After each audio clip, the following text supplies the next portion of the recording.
Hi, this is Isaac from Turn Sounds. Don't fly a kite during a thunderstorm. Welcome to Just Keep Walking. We're a podcast focused on the Walking Dead TV show, and this episode we're discussing a whole number of things Walking Dead related while we're eagerly anticipating episode 16 of season 10. Alrighty, Eagerly. How are you guys today? Yeah, eagerly, yeah.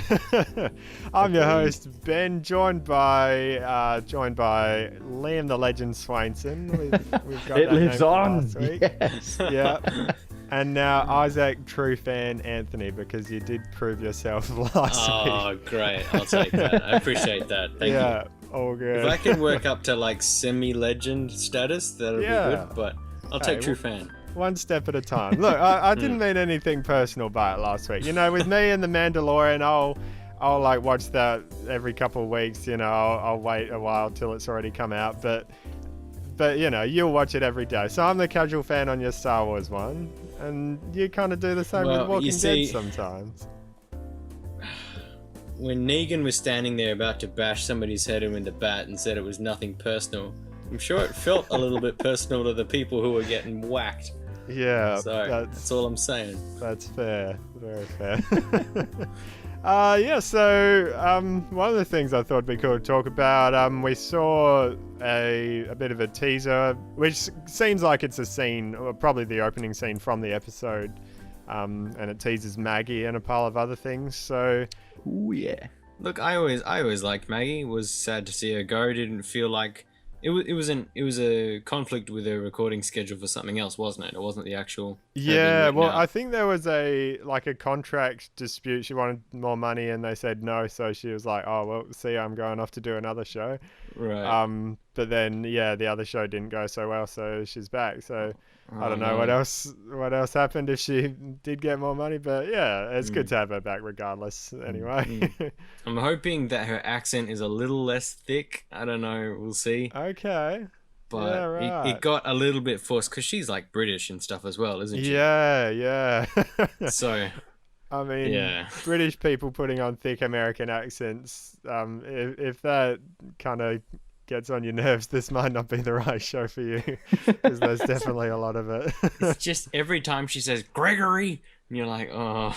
True, yeah. Well, I mean, he's gone, so maybe true. that'll He did. that'll Rest make in it a peace. bit better. Yeah.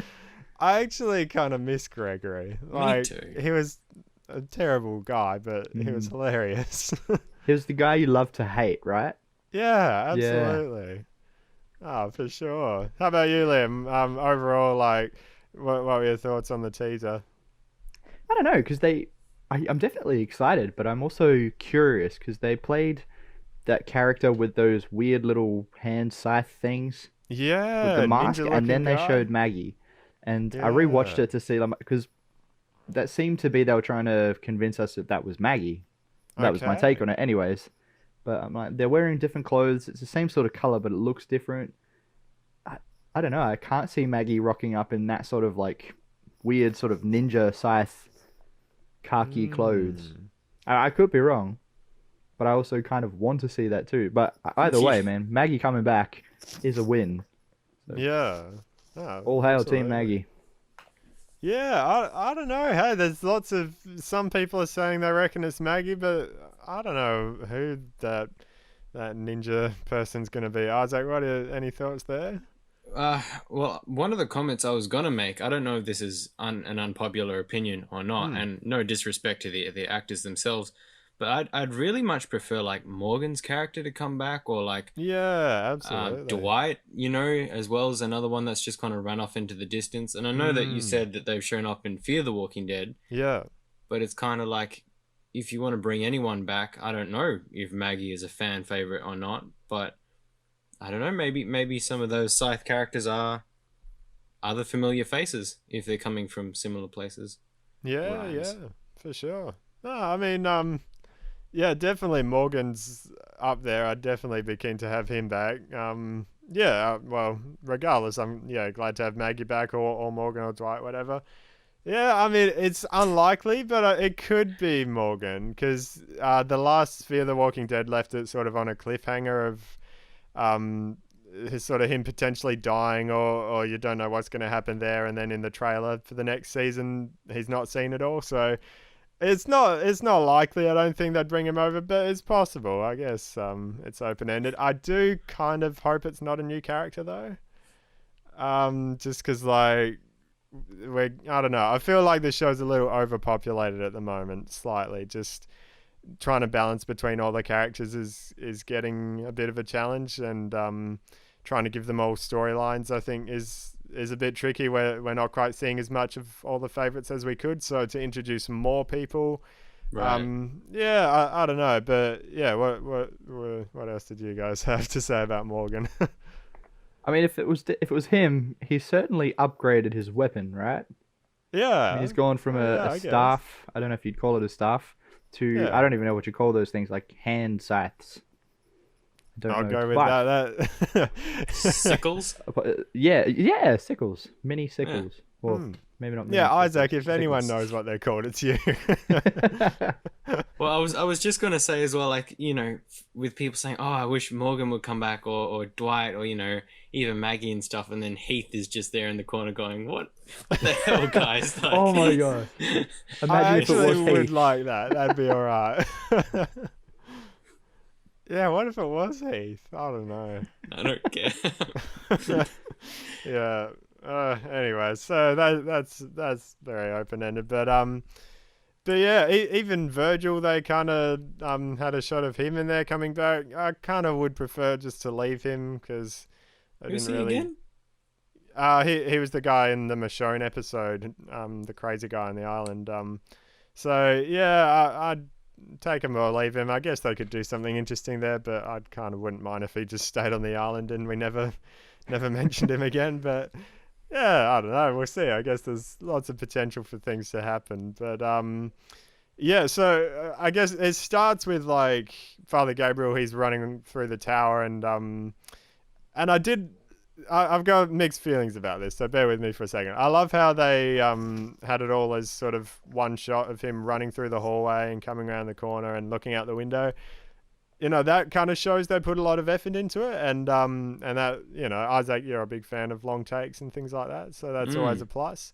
But then at the same time, it felt a bit like they didn't quite know what they were doing as far as mood, because it starts off with him like running and everyone's stressed. He crashes into Diane and they're like, "Oh, watch what you're doing," and you know, it's kind of showing that everything's a panic.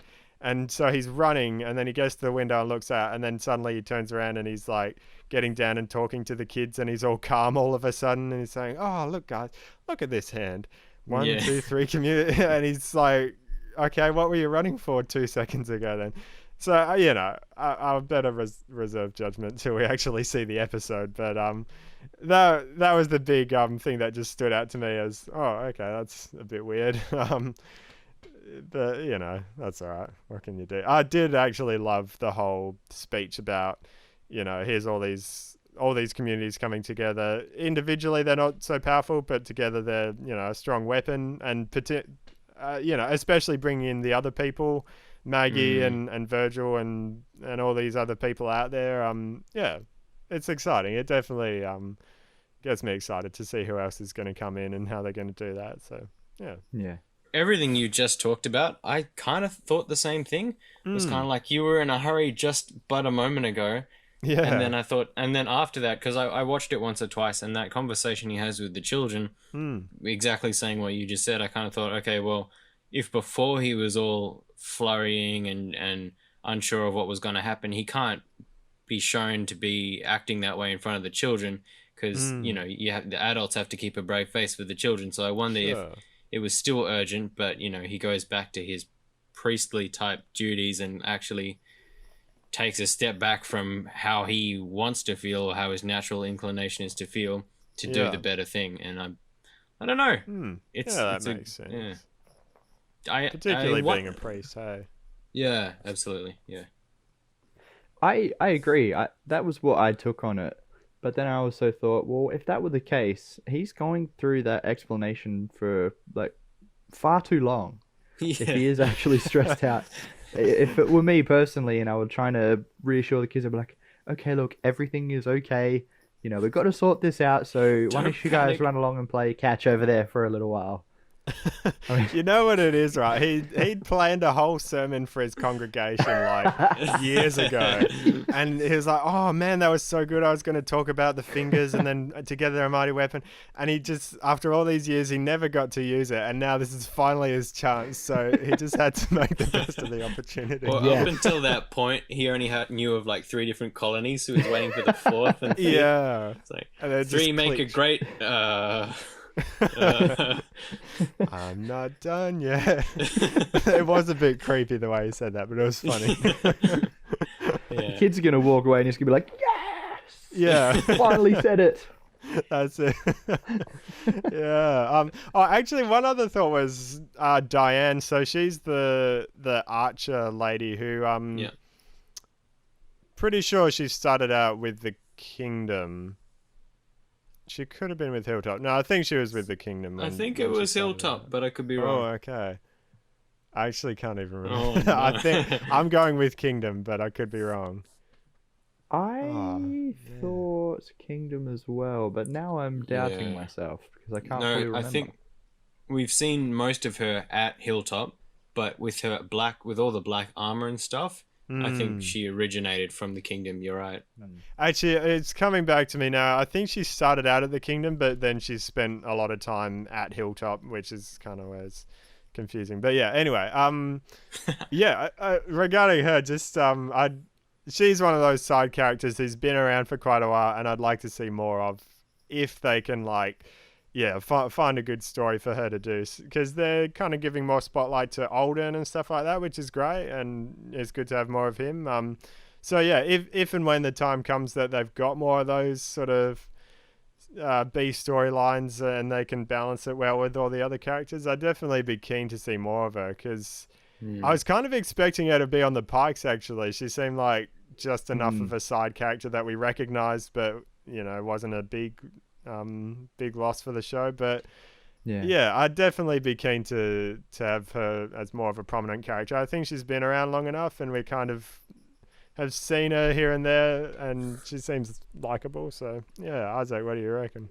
I reckon she's gonna end up, and I don't hope this, but I think she's gonna end up like that, the tattooed lady, the girl with the thing on her neck. That tattoo. Oh, Laura, yeah. Laura, yeah, rest in peace. I think it's just gonna be like you say, we recognize her, and so if and when she dies, we'll be like, oh, that was, most people will be like, oh, that was that girl from before. Yeah, sure. And I think that's about as far as she get. But I hope what you hope. Yeah. So did she actually die then?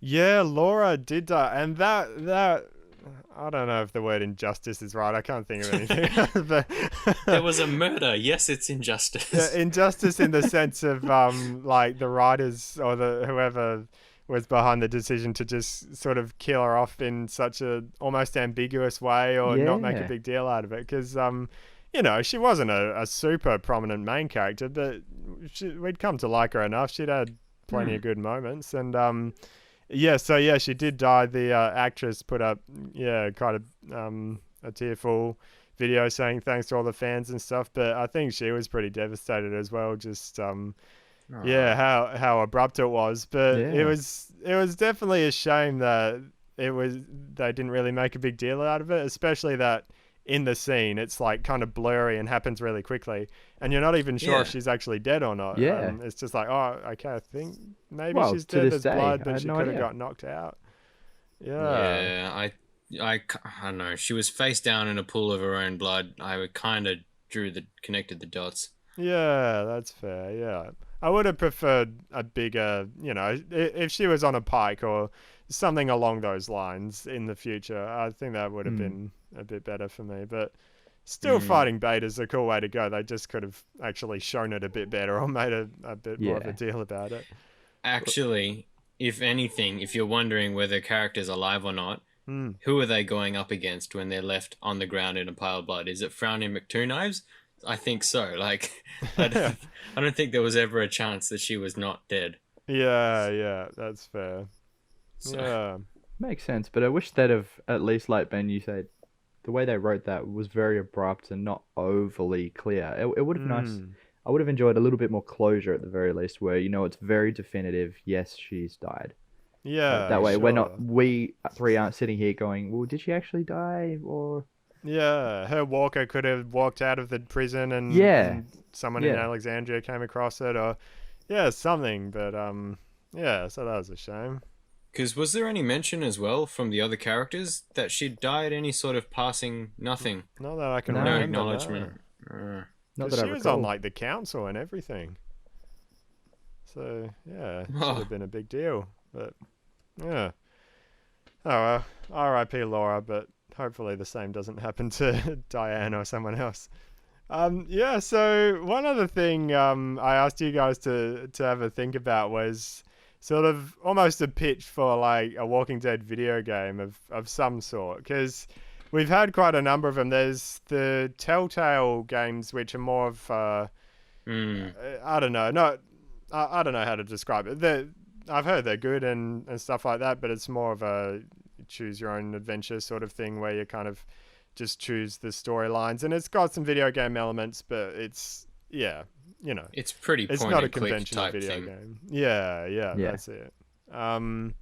And so they've got pretty good reviews, but it's not quite as playable. It's more of just a story that you're watching. And then there's been a few others. There's been like the Overkill's Walking Dead not long ago, which you're excited for, Liam, and a lot of people were because the trailer looked awesome. But then when it came out, it was just, really bad and not fun to play, and the graphics were terrible. And Oh no. yeah, so there's Yeah. been, I think there was one about Merle and Daryl as well, like them, but I've heard that's Yep. really not good either. So it's Actually, that one was all right. okay. I was- might I- actually give that a go. I only heard bad reviews, but I haven't I tried didn't it. mind it. Okay. It's very basic, but it's enjoyable, especially if you know the characters. Yeah, So okay. with that in mind, I thought it was quite good. All right. Oh, that's good to know. I might check it out then. But definitely something that would be cool. It's zombies in video games are, that's easy to work with. Everyone loves it. It's definitely got a lot of potential to, to make something out of it, and it'd be especially for something open world similar to Days Gone. I know you're playing that at the moment, Liam.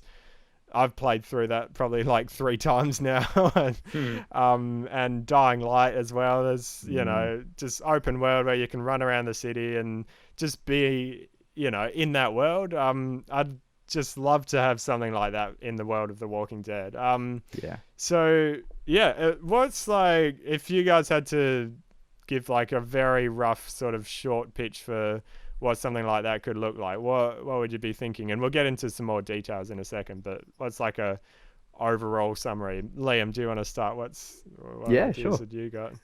I had like the most obvious choice in my opinion, and I'm surprised honestly that they haven't done it yet. Like a Okay. Rick Grimes version of like they've done Daryl. Yes, obviously he's a fan favorite, but Rick just screams video game. I mean, the dude runs around with a Colt Python. Yeah, totally. Perfect for a shoot 'em up zombie game. But so I thought about that crossed with an open world style would be incredible. Like you already know the character well enough to identify with him.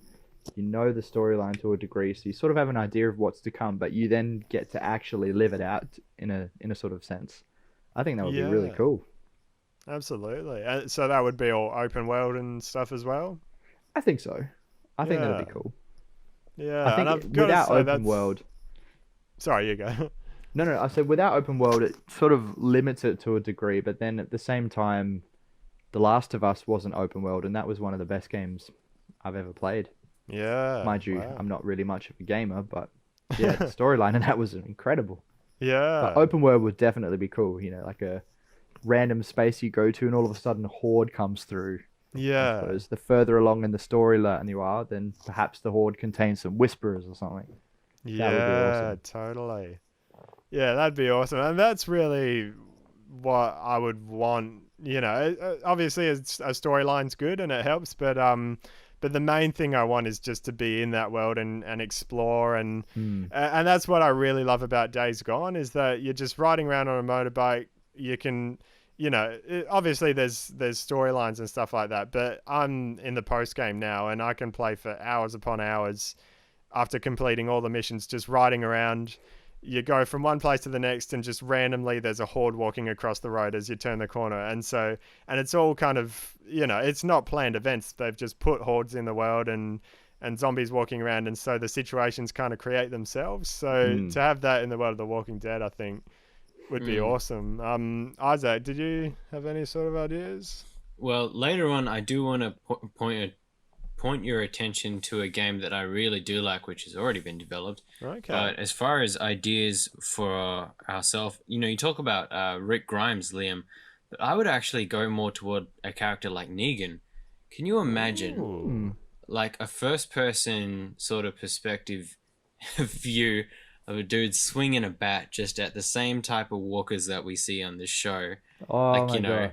Every once in a while he'll smash one and be like, damn, or something like, Oh, that would be so satisfying. Cuts one open. That looks like spaghetti.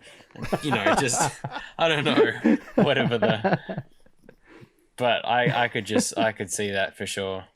But the game, if I can jump into it, is I don't know if either of you guys have heard or played Dead Island at all. I've heard of it. Oh man, it is probably the most enjoyable zombie fighting experience I've played to this day, because I've played quite a few. Certainly a few third-person ones, but this one's a first-person, where it's pretty much you're on an island, like a holiday tropical getaway island in like Benoi somewhere, and pretty much the outbreak happens there, and so you've got it's an entire story-driven mission thing, and it goes for quite a while. But it's very open world. Pretty much whatever weapons you can find is what you can use, from like planks of wood to like fire extinguishers to actual weapons that, because people are crazy and stash weapons places. So, but absolutely, it can be very frightening. I wish that the zombies were a lot more like the walkers in Walking Dead, and that kind of slow lumbering type thing. Unfortunately, one of the things that they dropped the ball on, in my opinion, is they have different different types of zombies, for lack of a better phrase. Okay. Where you get some that crawl really slow, some that can sprint towards you, some that jump and climb, and it's just, there should be just the one, and that's what I like so much about Walking Dead. So that would be my suggestion more than anything, to point listeners towards Dead Island 1 and 2. Oh, there's 2 of them. Yeah, I definitely have to check that out. Okay, cool. Yeah, DayZ is another one I've heard of, which has fairly mixed reviews from what I've heard. And I think it's more survival based, in the sense of, you have to find food and really sort of maintain yourself quite a lot. But yeah, anything like that, I'm definitely interested in. Just surviving in that world is really the thing that I think is cool. And when it's got great graphics and looks beautiful as well, that definitely adds to it. As far as like with Walking Dead, I guess one of the challenges is to fit it in the timeline or the story somewhere in a way that makes sense. So particularly with Rick, with your one, Liam, and even with Negan, like, I guess you could do Negan before we meet him in the show. That sort of leaves a lot of potential there. But where would you see that fitting as far as the timeline goes, or any sort of storylines that wouldn't conflict with the story of the show? Yeah, I think with Rick it'd be quite easy to follow along. I mean, if you literally follow the storyline of what we've had in both either the comics or the show, it's really not going to be that much of a struggle, even with the time skips. I mean, you can do cutscenes for that, and okay. Yeah, so I can't see that would being you a be problem. playing the story that we've seen in the show? I think you could, as long as you add little bits of other things. I think, like, for example, something that I thought of with the show that I wish they did more of was like a bit more to do with the wolves. I liked the wolves a lot, and there was a bit of a build up with them. You'd see the walkers with the W on their forehead, but it was very much over before it began, I thought. So if you were to flesh it out in a game sense, like maybe there could be more wolves, or they could have just made that a little bit longer and a bit more challenging, I guess. Yeah, that's definitely something you could flesh out pretty easily if you wanted to. That's lots of potential. Yeah.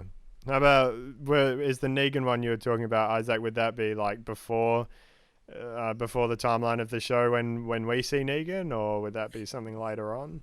Yeah, I like the idea of.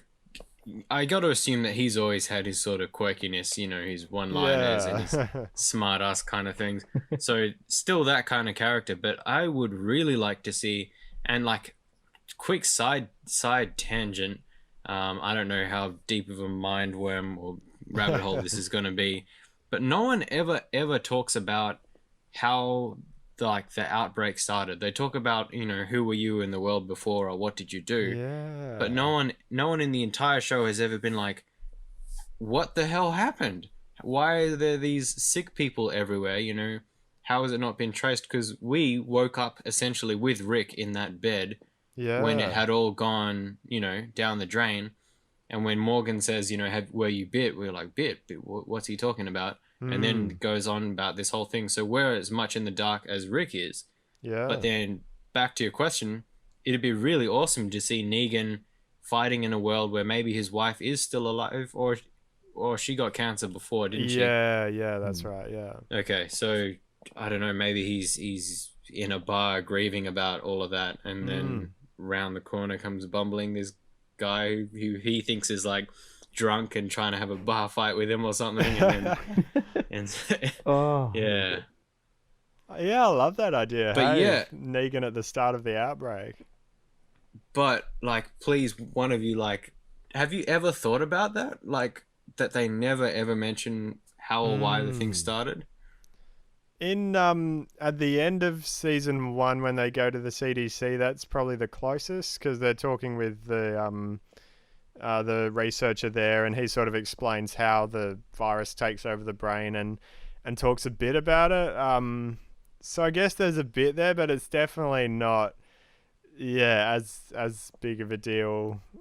They don't make as big of a deal out of it as you might think. I guess maybe it was, people talked about it and got over that before Rick woke up, because he was in a coma for quite a while. But yeah, I would have thought it'd be mentioned more, actually. That does make sense.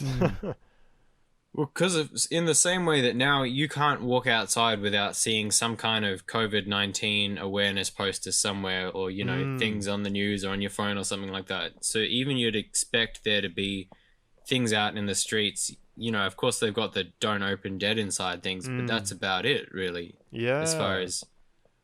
So, I don't know. Yeah, so we can only really assume it started really quickly. Yeah. Well, yeah, I think you're on the money there. I think the concept of it is that it's when it took over really rapidly, and before they knew what they were dealing with, like, everything's gone pear-shaped. Which I sort of like. You sort of scramble and try to set up some defenses or try and do this and that, but like, you just overrun so rapidly. And I'm trying to remember Fear the Walking Dead. Yeah, well, they really did that show a big disservice right from the get-go by not showing the outbreaks so much, because that was what a lot of people wanted to see. It was saying, okay, this show's going to be set at the very start of the outbreak, and it shows a little bit of the build-up. There's news footage of police shooting a guy, and he keeps walking even though they're shooting him, and you see bits and pieces of the panic and stuff like that, but then they go to this sort of military quarantine zone, and then by the time they get out of it, the whole world's gone kaput, and it's all happened already. So we kind of skipped over the interesting part that everyone wanted to see, which, that was definitely a big shame. It gave us some clues at least of how quickly it happened, but yeah, you're right. Well, the only other thing I can think about is your boy in Woodbury. Oh, yeah. Running those experiments on that old man who's about to die in turn. And it's like, besides you and that scientist back in season 1, you're like the only guys who have any interest in medically what is going on sort of with the brain, and maybe how to cure it or live with it or whatever. Yeah, absolutely. And like, we definitely saw Herschel and some people like that who were sort of, they weren't actively working on a cure or trying to work out what it was, but just sort of with the mindset of, when this is all over, it'll be over soon enough. We got to hold out till then. yeah, I guess early on it makes sense that there'd be some people thinking that, but yeah, it's good to see at least Milton and the other guy were trying to work out what it Milton, yeah. was. Yeah. That is a really good point, though, that you bring up, Isaac. I like that, yeah, no one's really stopped to question where has the outbreak come from. And I Hmm. wonder, because I know that Robert Kirkman has gone on record to say that he knows what the cause of the outbreak is or the virus is, but he doesn't want to, and I could be mistaken, but he may have only just disclosed it recently. Or Hmm. my understanding was that he, for the longest time, was like, I'm not going to write it anywhere, I'm not going to tell anyone, because the whole What a concept is, jerk.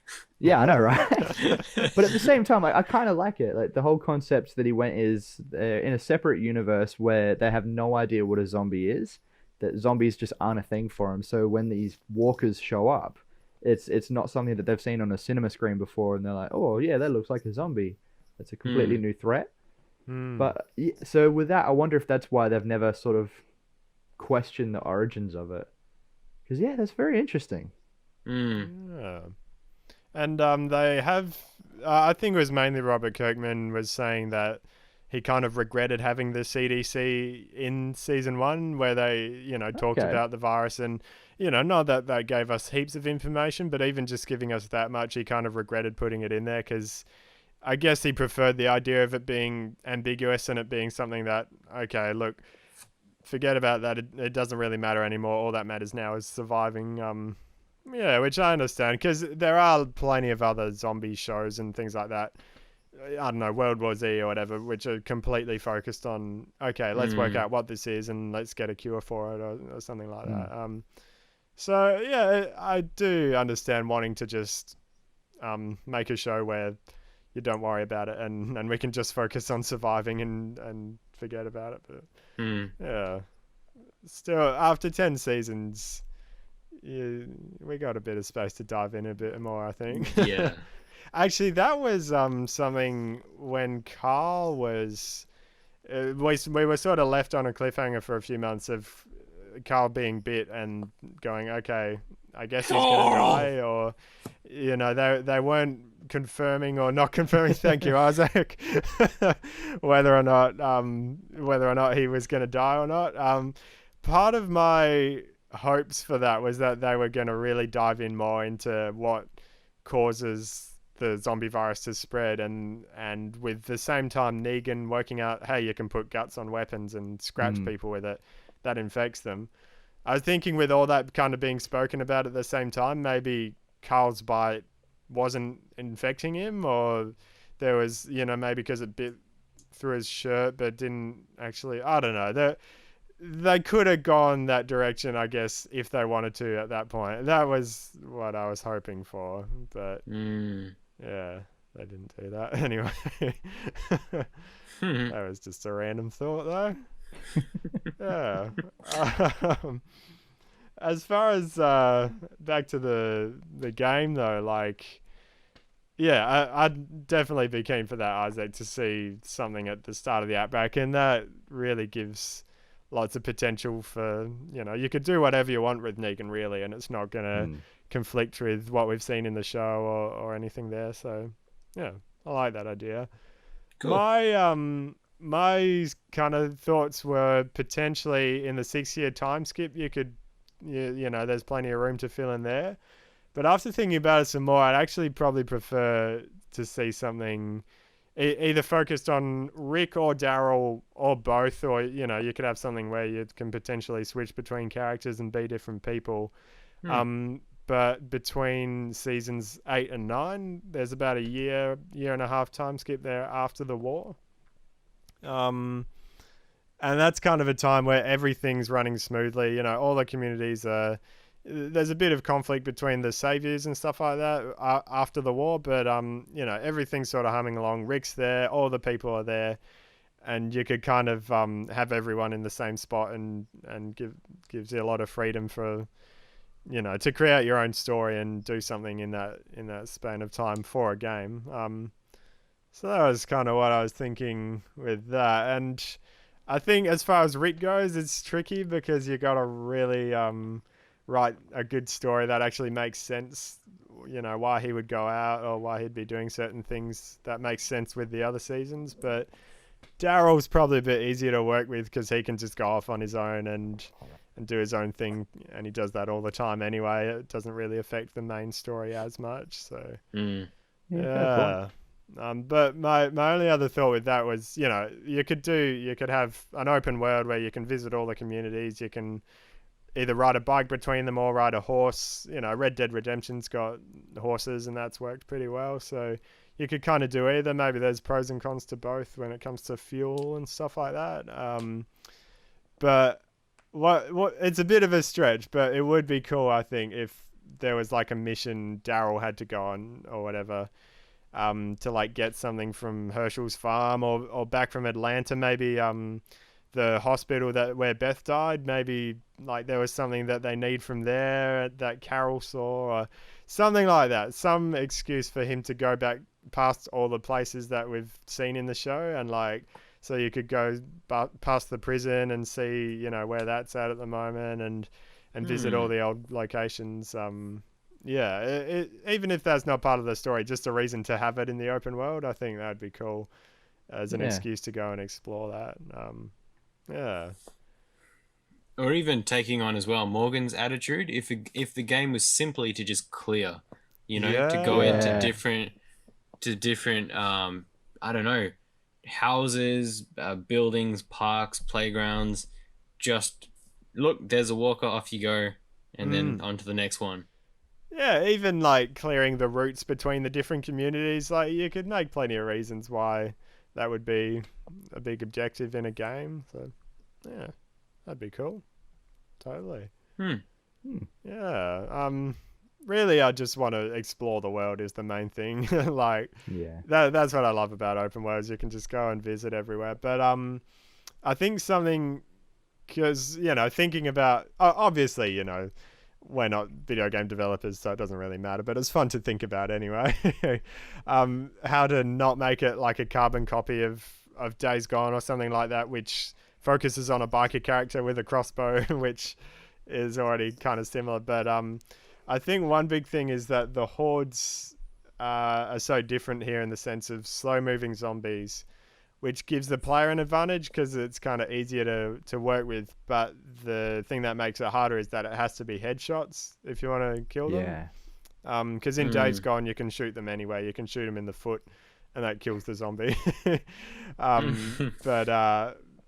that, it's such a fun game to play, fighting hordes of hundreds of zombies. So that gameplay element really works. But I think you could put a good spin on it in the world of The Walking Dead, just playing by the rules of the show. That would, I think, make it a bit more of a unique challenge. So yeah, that's pretty much my thoughts. Any other ones from you guys? I like that. I like the idea of having a horde from The Walking Dead that you have to come up against. But I didn't take into account, it does take a headshot. But I think it'd be cool to have that incorporated where, you have no choice, but you have to go through them. You can't go around them. You have to face this horde. And because they're slower and you have to take out their head, I think that an increase in numbers would make it more, oh wow, this is intense. Like there is a lot of zombies here. Yeah, totally. Yeah, and that's easy enough to do, if they're blocking a road or something, you got to go through them. Yeah, exactly. Yeah. Oh, I love that. That'd be so cool. So yeah, I mean, so much potential with the series to do video games and stuff like that. So definitely would be keen to see that if they can take their time and do it properly. That'd be awesome.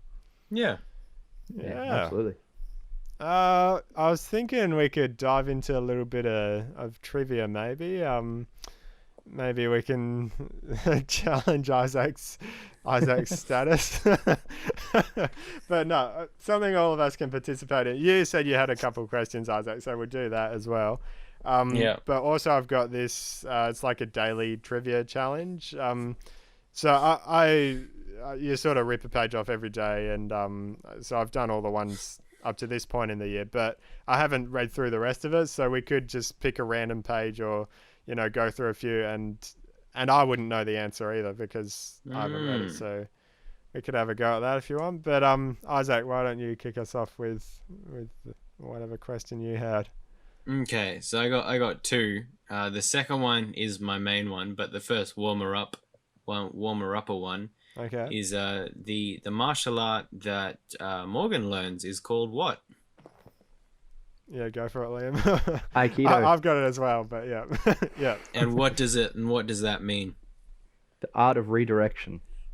Oh, nice. Really?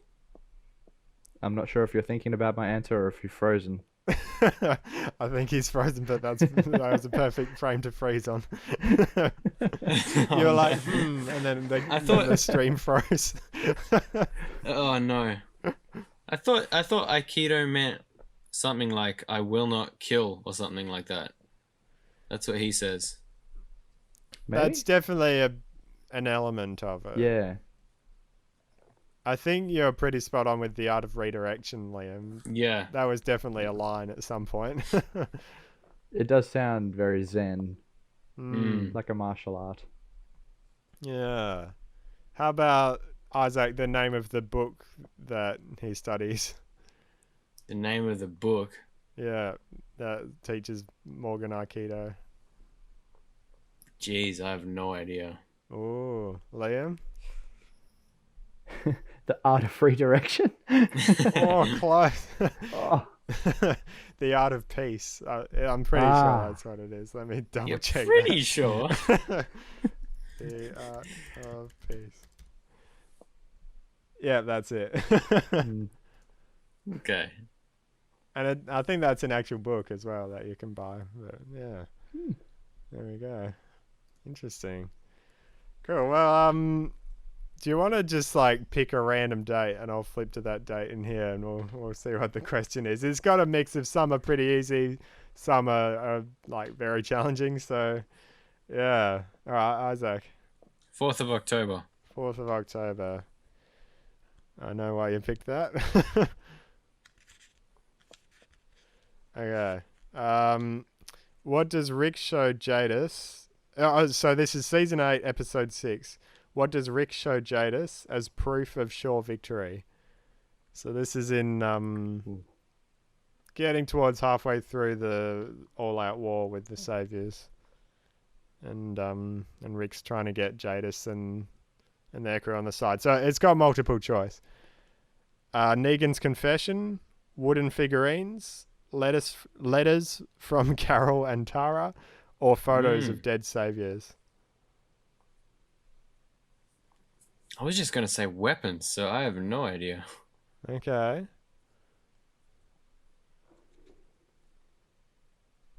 I'm gonna guess letters from Tara and whoever the other one was. So yeah, I can't remember. They did do something like that, didn't they?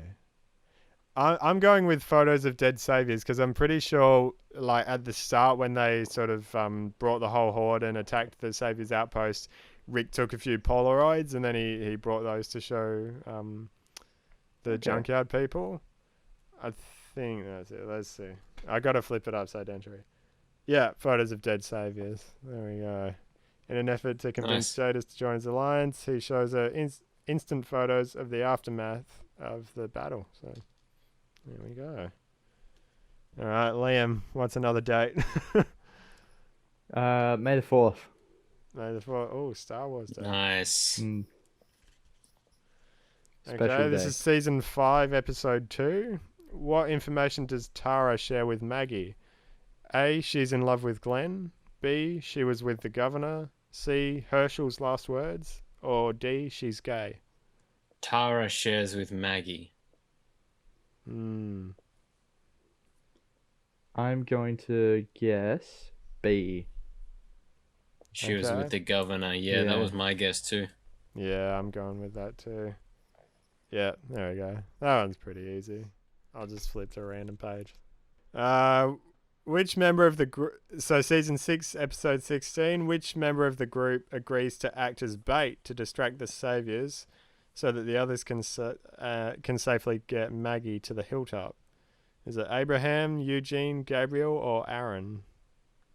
I remember this. I have not a clue. I don't know. Sorry. Okay.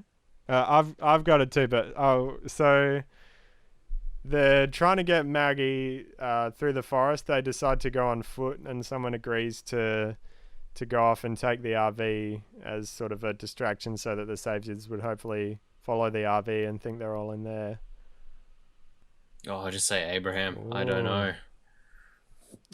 Eugene. So that was sort of like his big heroic moment where he's finally, taking a risk and sacrificing himself for others, and Abraham has sort of a last embrace saying, "You're a survivor now." So that was a nice moment. But yeah, Liam. That was after he had taken a face full of Dwight Crutch, though. That was his first big heroic moment. yeah, true. That's such a random thing to like put in there. Just, how did I get it out of this situation? Oh, I know. Eugene can just bite Dwight's crotch. Perfect. How would you even like? I don't even know how practical that is, like through the pants. But yeah. Well, the funny thing is, then a few short episodes later, he's like standing up on the balcony with Dwight, like overlooking the fence with all of the things, and he's just eating a pickle. And, yeah. And Dwight's like looking over, like, oh. I legit didn't even draw that connection. That makes so much sense. No, neither did I. Wow. You know That's what? hilarious. I actually found out just today that the actor for Eugene, Josh McDermott, is that how you say it? yeah. Yeah. He has a history of stand-up. Ah. So Wow. right? Like, I wonder if that was his little, like, come on, you got to give me something hilarious. Yeah. I'm a comedian. Come on. That's so cool. Yeah. Yeah. I feel like he would be good at that. Yeah. All right, I got to look that up. Wow. Just No before way. they start the take on the scene, he just nudges the closest person to him and says, "Hey guys, watch this." Ready? The actor of Dwight has no idea. No. Yeah, that was not acting. That was pure Method. shock. Oh, poor Dwight, man. He's had half his face burnt off. What more? Oh, no. Yeah, nice. That was a good one. All right, what's another date, Isaac? We'll do like two more. Okay. Otherwise, I got one more question for you. Okay, all right, we'll do that then, yeah. Okay. So, addressed to you as well, Liam, by all Okay. means. So in all the flashbacks that, not Glenn, Rick, in all the flashbacks that Rick has, well then, sorry, let me start again. They're like visions of the future where he visions himself with like a beard and waking up and yeah. like going downstairs. And there's a track that is being played by Judith. What is that song that is playing in the background each time we cut to that vision? I've got it, but Liam, you can Yeah, I have a got go no for it. idea. Okay. I Easy think Street.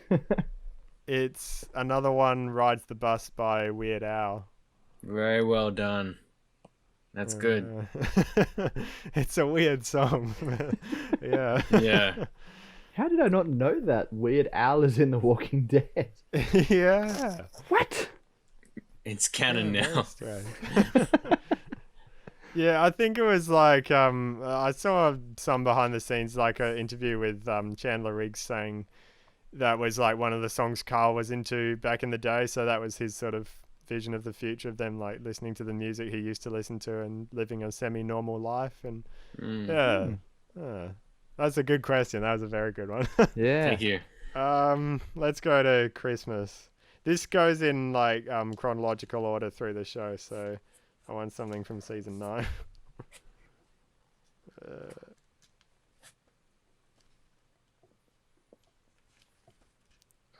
Just went one page too far. Okay. Oh no, that's too easy. What's Daryl's dog's name? Oh, beautiful. Rex, Jed, dog, or wolf? Rex. Rex. Yeah. All right, listeners, you can let us know that one if you don't know it. December 17th. Okay. What does Henry say that Carol taught him? Be responsible, be kind, and be safe?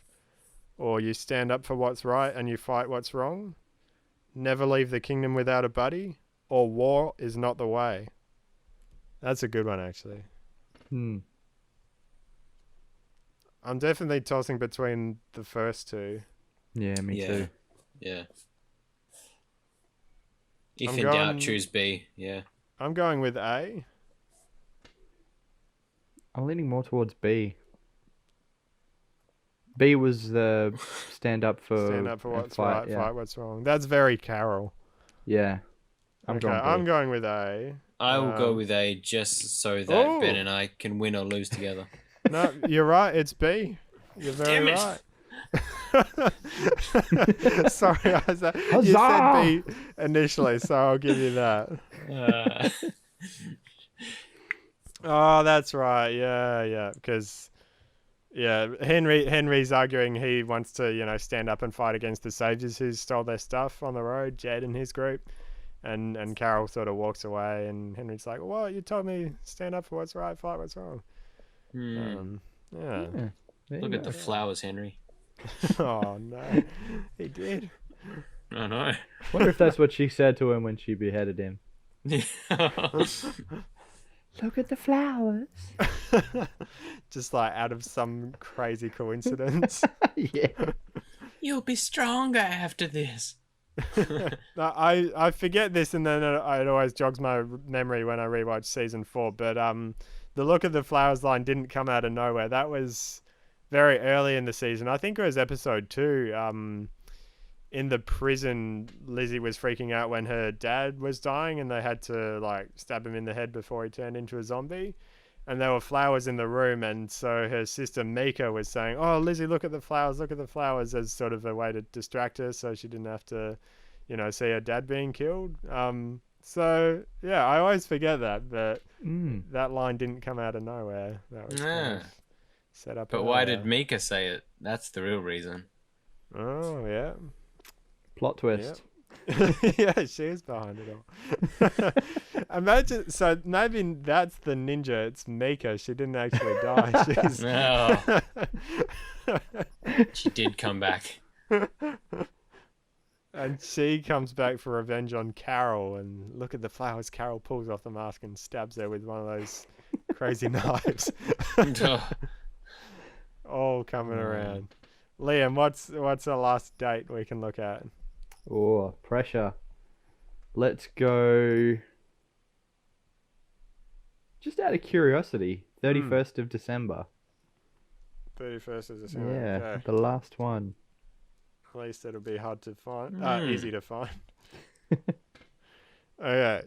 Season 9, episode 8. What does Negan have in his cell to keep him occupied?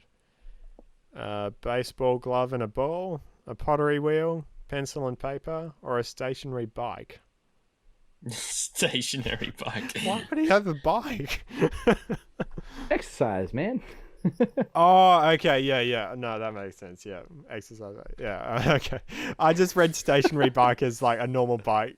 You Still? parked. Yeah. Why would that? Okay. Yeah, I think we all know this one. Yeah, the bike. Yeah, we all know this one. Oh, I would have thought it was the ball and the glove, Yeah. but I don't remember the other ones. Yeah, that's it. I You got it. don't remember the glove though. I remember the ball, but not the glove. Yeah. I mean, if you ask me, was the glove there or not, that'd be a hard question to answer. But I can picture it now that it's said that. But yeah, that's how he sort of works out that one time that the door's unlocked because he accidentally knocks the ball out of the cell, and then he goes and just opens the door and goes, "Hey, whoa, it's open." Yeah. Easy good peasy lemon squeezy. Yeah. Yeah, there we go. That was good. Any last ones, Isaac, that you had? Oh man. No, not now. fair. They will be well formulated when you get them. Okay, yeah, bring some more next time. That'll be good. Nice. Where are we? Oh yeah, that was one other thing. Just a random question I was gonna ask you guys. As far as like the format of the show, what would you think if they were to go to like a Netflix release sort of schedule of just releasing the whole show at once, so you could binge it or watch it however you want, but rather than releasing it one episode a week, just releasing the whole thing at once?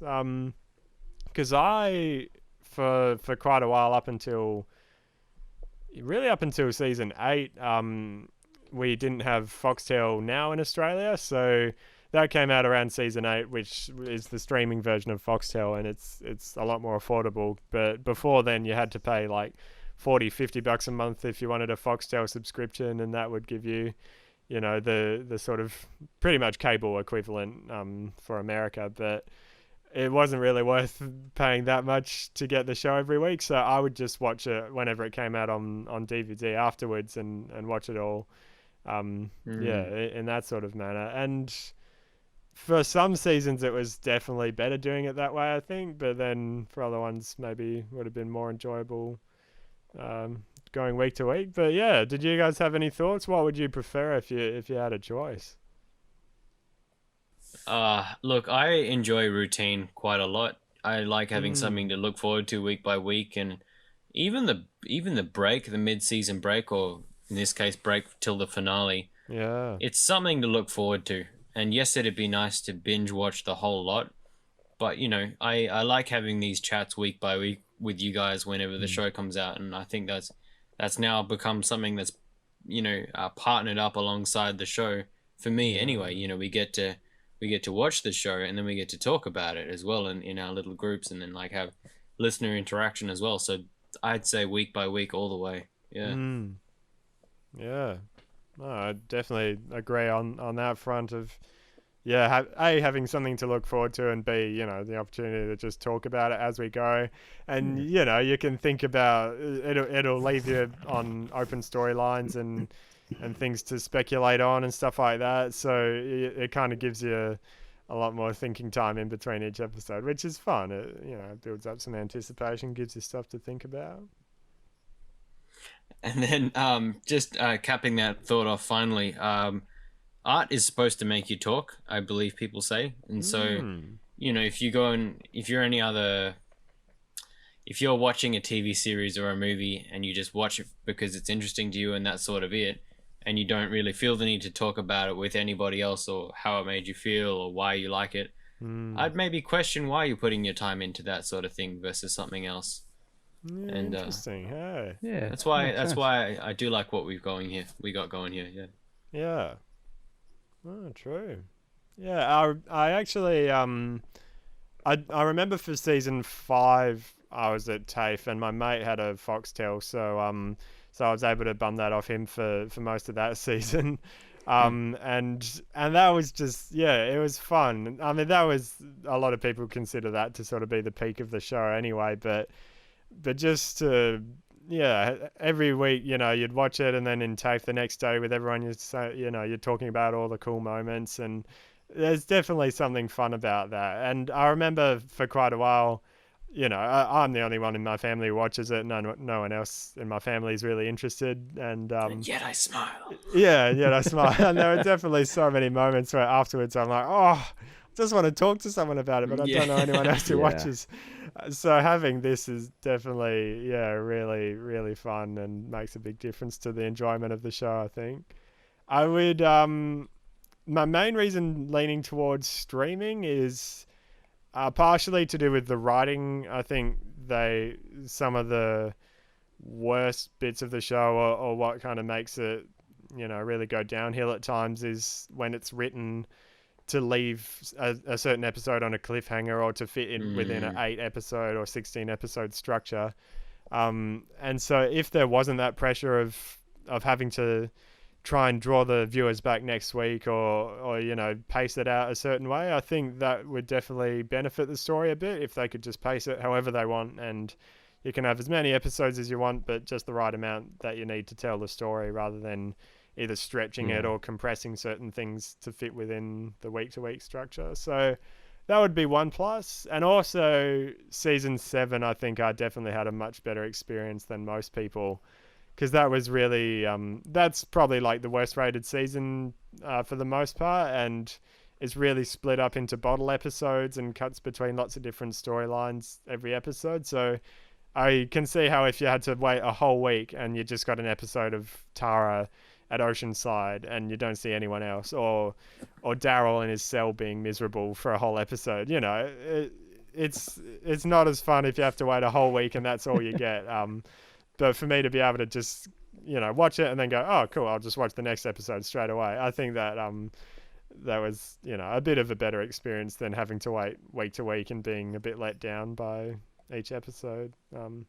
Yeah, so I think there's pros and cons to both. Did you have any thoughts, Liam? I agree with what you're both saying, actually. I think, yeah, I liked your concept around season 7 there. That would have been nicer if I could have just streamlined that whole thing. Yeah. But I definitely agree with Isaac with, like, I like what we have here where we have this weekly thing where we can watch something we enjoy. We get the chance to talk about it with each other and obviously to the listeners out here in the greater world. But at the same time, I like that it almost builds an anticipation, even if it's not left on a cliffhanger. Like, there's just this excitement as to, all right, what's going to happen next week? Yeah. We get the little teaser with the trailer, and it's just, I'm keen to see how it unfolds. And I like that. I like that structure that we have going with it. I think it works really well. Definitely room for improvement for sure, and you can definitely take some wins if they were to go down the streaming path. But I think the way they've got it at the moment works for the show, and it works for us, in my opinion. And I do like that. Even afterwards, I always get it on DVD and then watch it again. Sort of however many months later when it all releases, and then you get kind of a whole fresh experience because you get to just go straight from one episode to the next and watch it all in sequence. So I guess in that way you kind of get the best of both worlds to some extent.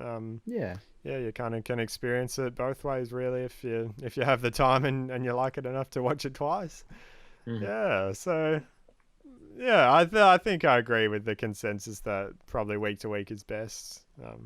It'd be interesting to see the comparison at least. Liam, you've been telling us you're working on like a Daryl jacket, is that right? So sadly though it's been put on pause because of the whole COVID-19 stuff. So I haven't ordered the vest yet, but I did order the patches, the angel wing patches that Daryl has on his vest. The current ones, like with the blue as well, or just the grey? No, just the washed out grey cream sort of colour. Who knows? Maybe I'll turn one wing blue. We'll see. Probably not. I like symmetry. Yeah, fair. But yeah, so I'm not sure when they're going to come. Obviously, like I ordered them on Etsy, and the marketer or whatever you'd call it messaged me and said, "Look, really sorry, but I can't actually post them at the moment. Everything's locked down. I can give you a refund, or I can just hang on to them and send them once everything's not on lockdown." I'm like, look, I'm happy to wait. But I figured out what vest I'll get by the looks of it. I'm going to order one from over in Melbourne, so hopefully that'll come not too long. But regardless, doesn't really matter because I might have to wait a while for the patches. From there, I'm going to figure out how to sew a biker patch onto a vest, essentially. Nice. And then when we can do these podcast meetings in person, I will rock up on the bike with the Daryl vest. Yes. Nice. Yeah, that'll be cool. Unless, like, what if some, like, motorbike, bikey gang mistakes you for some rival gang, wearing, like... Colours? Yeah. Then I will say it's been a pleasure knowing you guys. Yeah. But no, that's... I've looked... When I got my motorbike license, I got quite interested in the whole motorcycle culture. And I think I'm pretty safe at this stage, as long as I'm not flashing any like insignia for a club. Then I should be all right. All right, good to know. if I rock up with like a Sons of Anarchy sort of vest, like that's the sort of stuff that they will be like, no, because you have to earn your colors, you have to earn your patch. So if you're walking around with a Sons of Anarchy vest on, they take that as very disrespectful. Yeah, right. And you don't disrespect the family. Yeah, pretty much. That's good to know. Oh, wow. Okay. Yeah, so no walking around in Sons of Anarchy vests. Yeah. Note taken.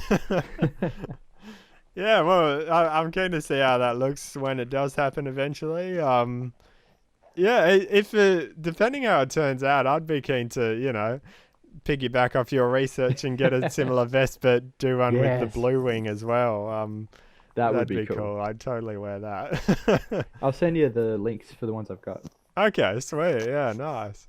And you've also, a few years ago now, made a Lucille bat. I did. And Yeah. she is sitting with me here. Wow, She's that's gorgeous. that looks like solid, eh? It is solid. Well, you've felt Yeah. it. It's got some weight to it. It was an adventure building this monstrosity of a thing. A funny story behind it. Yeah, please do tell. So, I had a Halloween party that you had to dress up for, and it wasn't long after the premiere, so I thought, how hard can it be to make the bat? I'll source a bat, source some barbed wire. I've already got the jacket. I'll go as Negan. Yeah. So I knew that these bats, and I'm really hoping that none of my employers are listening to this. Yeah. Because there were, I think, 2 or 3 of these wooden baseball bats sitting in the cupboard at work. And I asked my boss, I'm like, they've been sitting in there for like 3 or 4 years, well, since I've been here, and I've never seen anyone bring them out. Can I have one? And my boss was like, well, look, no one's going to know if it disappears. Like, are you giving me permission? She's like, I'm just saying if it weren't there, no one would know. And I battled with her for a good 5 minutes saying, just tell me yes. Like if you say it's okay, then I'll be able to sleep at night. Just say yes or no. Give me a definitive answer. Didn't get a definitive answer, so I decided to live life on the edge. And this little thing came home with me that night. From there, the next day, I went to Bunnings the next day and bought like 30 meters of barbed wire because that was the only amount that I could get. Did they look at you suspiciously when you were checking that out? Yeah, I suppose so, because it was barbed wire, metal staples, a staple gun, and a hammer. And you had the bat like slung over your shoulder the whole time. I should have done actually. Just started building it in the shop. But no, so I've still got like probably 20 meters of barbed wire at home in the garage somewhere. Yeah. So if anyone wants a Lucille bat, Yeah, you taking know where to orders. get the spare barbed wire. Yeah. And the spare bat, apparently. Oh yeah, you said there were 3 at work. Yeah, something like that. I'm pretty sure the other 2 are still in there for memory. Oh, And there was a hatchet too. no Yeah, way. anyways, I A built this one. hatchet. Yeah, go figure, right? Just sitting in the cupboard. That's kind of a strange thing to have sitting in the cupboard. Yeah. Yeah. But yeah, so it took me like 6 hours too. It was not pleasant. Yeah, so I can imagine when Brandon did it in like 20 seconds in the show, that was not as realistic. Nah, I watched that and thought, you liar! Yeah.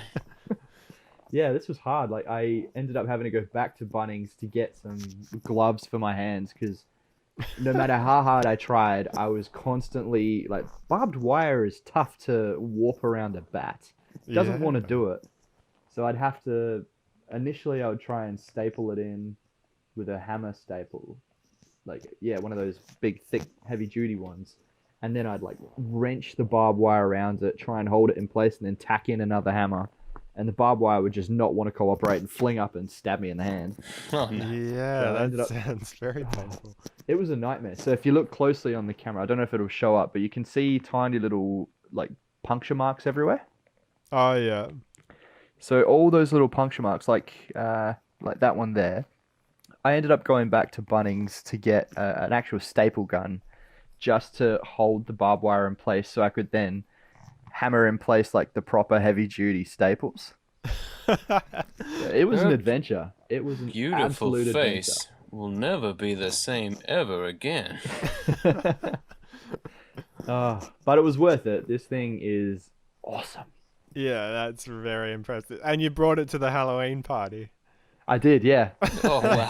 That's I like totally did. a registered weapon. I'm not spending 6 hours building this and then not rocking up with it. No way.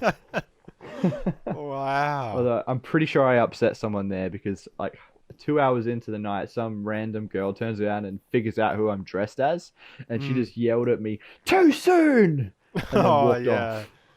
yeah, that was pretty raw. Yeah. On the plus side, it turns out it works on balloons. Oh yeah, that'd be Oh. fun. So a Not few people- surprising, actually. Yeah.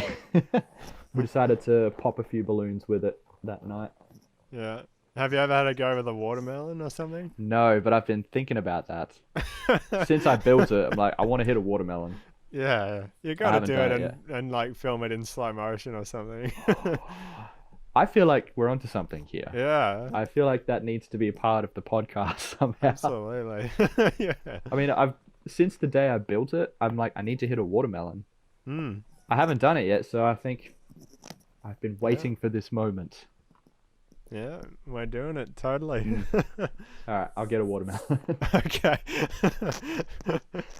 Just the Stay peop- tuned, listeners. Yeah, man, you must get some interesting interesting looks checking out things at the shops. Yes, probably. That's impressive though. That's awesome. I like it. Yeah, it's good. I'm pretty happy with it. Although I have to hide it every time I have a rent inspection. Oh yeah, good idea. Can't imagine what the real estate agent would say if she saw it just sitting in my bedroom. Yeah, very fair. Just chuck it under the bed? No, I've got a little drawer at the foot of my bed, and I just put it in there. Hmm. Okay. Nice.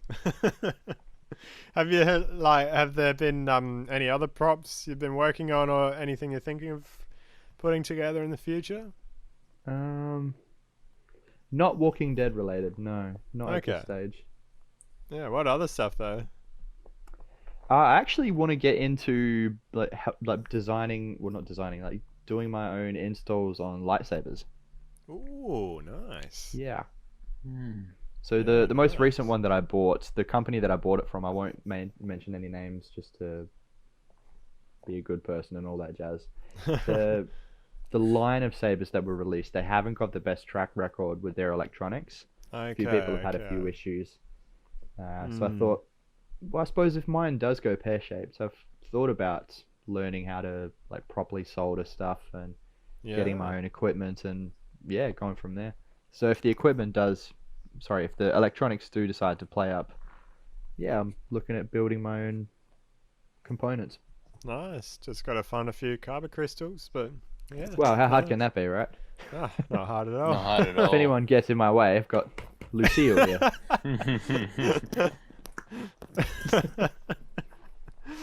I like it, eh? Meanie, miny, mo. Oh no. Gee. Man. I'm don't- uncomfortable. Yeah. You can leave that at home whenever we catch up. Lucille? Yeah. But it's so much fun. Yeah, okay. As long as there's a watermelon present, that's alright. Exactly. Yeah, alright, fair. Okay, nice. That's impressive. Yeah, yeah, I can't think of many other like key props, but I'm sure there's more stuff that'd come up that'll be cool to make, like in the show.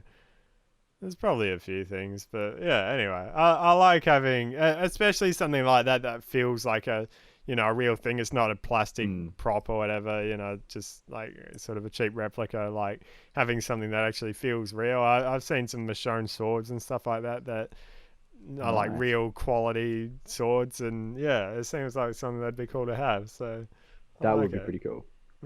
This was the closest jacket I could find to Rick's one. It doesn't really tick all the boxes, but it's close enough for me. I like wearing it. I remember the first time I saw you wearing it, I'm pretty sure I made that connection, didn't I? Yeah, you did. Yeah, So it totally. worked. Straight It away. totally worked. Okay, that's good to know. Nice. Yeah, even the Walking Dead shop has some like skivvies and stuff with Daryl's wings on the back, and like I'm like, oh, that looks cool, but it kind of it's not really the same. I want like a proper leather jacket or something. Oh, I like it. Good job with those. Well, good job with that, and show us when you've done the vest because I want to see it. That'll be cool. Yeah, Nice. absolutely. Nice. Awesome. Yeah, well, we'll probably wrap it up pretty soon. Anything else that you guys wanted to talk about at all? No? Yeah. Cool, sweet, nice. It's all good. Yeah.